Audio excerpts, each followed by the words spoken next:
I just had lunch with a very close friend and he told me, bro, your videos always no conclusion one leh. And it is true. I deliberately try to leave out my preferences, although I'm also biased in a lot of ways.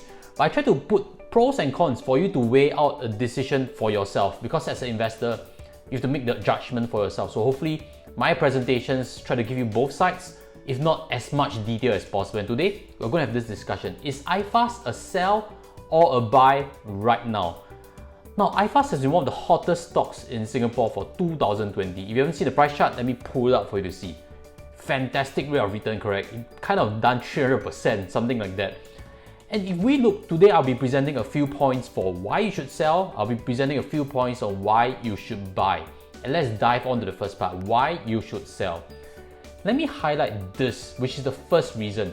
Valuation for iFAST is at an all-time high. Charting it against 5 years price to earnings ratio, you realize that the valuation now of 64.25 times is never seen before. Again, markets are trending up because iFAST is a fintech player, stock trading player.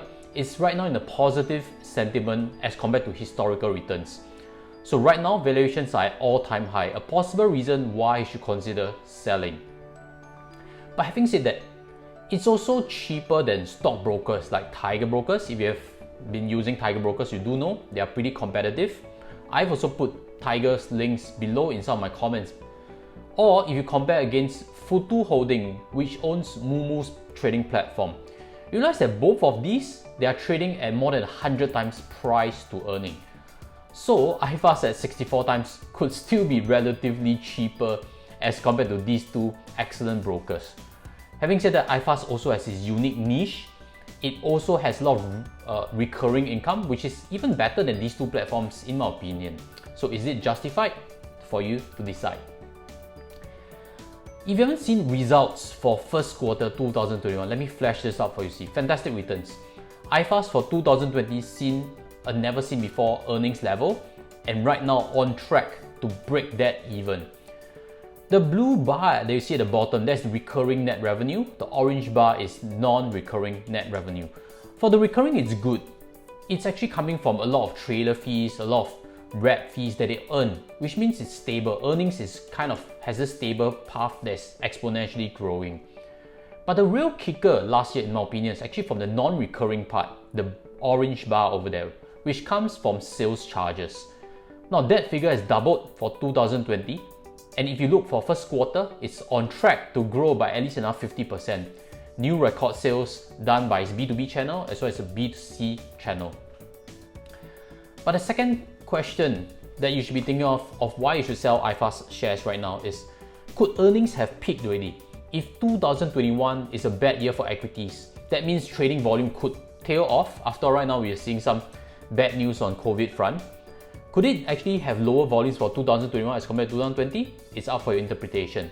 And this is actually a question posed by one of the analysts. Is it possible that, quarter on quarter wise, iFAST earnings has actually peaked in first quarter 2021? So if you're bearish on the stock market, you should know that for a trading platform, that means possible lower volume, which means possible lower fees. So that's a key second point on why you should sell iFAST shares. With that, let's move on to the flip side on why you should buy iFAST shares. For this segment, I've actually 4 reasons to share with you. And before you get there, smash your like button because it's taken our team hours to prepare this presentation for you, and hopefully it's benefited you in your investment journey. I've actually called iFAST the top growth stock for 2020, so if you haven't checked that video out, look for that also. I'll leave links below as well as towards the end, just in case you want a more detailed breakdown, because today I'll be revealing earnings, the latest earnings that will really impact your decision if you want to buy or sell iFAST right now. The first reason as to why you should buy iFAST is actually this. It's eMPF win. They have actually successfully tendered for this, and just a simplistic understanding, this is actually Hong Kong's CPF platform. How big is this? Let's look at the jump in terms of share price. This was actually awarded as of end of January, and what do you realize? iFAST share price skyrocketed 20+% after the announcement, which means market values this contract win to be really revolutionary to iFAST moving forward. So that's a key reason. Could we be still underestimating the growth in Hong Kong? Because if we pull up this chart to see, you realize that Hong Kong right now is the second biggest contributor in AUA, 18% only.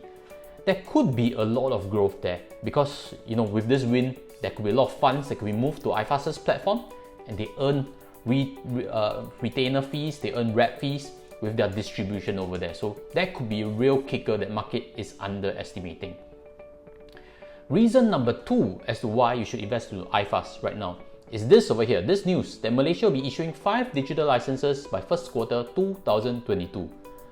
Now, iFAST already has a stockbroking license in Malaysia. They are looking to participate in the digital bank also. And if we were to listen a bit better, let me play out this clip by Managing Director on what he thinks of the Malaysia digital bank. Currently, in the midst of firming up some details with some potential partner to apply for the digital bank license in Malaysia. We will be taking a lead in the application, but because the license in Malaysia gives preference to consortiums that are majority controlled by Malaysian shareholders, we expect the iFAST Corp's stake will be below 50% for this application. But iFAST Corp is taking a lead in this, and we will be likely to be the biggest shareholder in this bank if eventually we're successful. The deadline for application is end of June, so we expect to put in to submit application sometime in June. So as always, buy the rumor, sell the news. So if they do indeed have a chance of winning that Malaysian digital bank, you do expect that there should be some positive response to iFAST's share price. Let me pull back up again the AUA breakdown for Malaysia. You realize that it's only constituting 9.3% in terms of overall to the group itself. So if they do indeed win that digital bank, you should expect they are able to bring in more inflows to the platform, and that will naturally swell Malaysia's contributions and profits to the group. Now let's move on to the third point as to why iFAST is a buy right now. What about the Singapore digital bank? You do know that iFAST missed out on it, right? These are the winners. Full bank license as well as wholesale bank license. Just as a recap, iFAST was targeting the wholesale bank license with its partners. But even though they didn't win, you should also understand that there is still one more vacancy. MAS is planning 5 to win it. Eventually they awarded for 4, and there's still one more wholesale bank up for grabs. It's no certainty that iFAST might win it, but in any case, if they do manage to sneak back up some years down the road, they could still be a valuable part of this fintech ecosystem and digital banks offering. So right now, some questions have been asked actually in the AGM. Since iFAST did not win that digital bank, is there still a room that they can partner and be part of that value chain with another digital bank? I think that answer is yes. It's quite possible that they can win some AUM away from the banks, because right now, fintech is really challenging banks for its core businesses. So investments is where iFAST really has a lot of solutions. And if they partner up with someone, naturally they will still be able to bring in more AUM. The point number 4 is actually relating to just now what I've mentioned. They have actually an ambitious CEO who is targeting 100 billion in terms of AUA. So when I first heard that a few years ago at iFAST's gala dinner, I'm a partner of theirs, I heard it and I thought it was pretty difficult to attain. But looking at it, now understanding the environment a bit better, I've actually done the research on OCBC, and they have actually, through Bank of Singapore, owned 123 billion in AUM. So for iFAST to grow to that size in 2028, I think it's not impossible also. They could potentially win business from banks in Singapore if through the Hong Kong or Malaysian arm gradually build up momentum to win more AUM in these two countries. It's actually not impossible. I've calculated, as of current moment, the AUM is about 15 billion, 16 billion.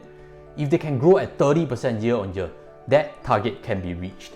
And if they do, you should expect that the recurring income would swell. Because just as a recap, over here you realize that unit trusts constitute 73.5% of AUA, and that has a lot of recurring income to iFAST. And if we look in terms of net revenue breakdown, you realize that trader fees, that comes from the unit trust, rep fees, that comes from advisors doing work like myself, managing how portfolios are allocated, platform fees that occurs with both B2B and B2C. So these are ways they can actually earn more recurring income if they do indeed get to 100 billion, which is not impossible. So hopefully I've presented a lot of points for you to ponder whether iFAST is a buy or sell. Leave your comments in the section below. I'll be keen to hear from you also. And again, invite you to smash on the like so that more people can see valuable content like this, and smash on the subscribe.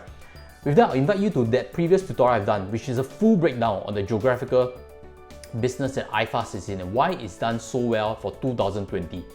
Will that momentum carry forward? Let's find out and look for that video to answer more. I'll see you in there. Thank you and goodbye.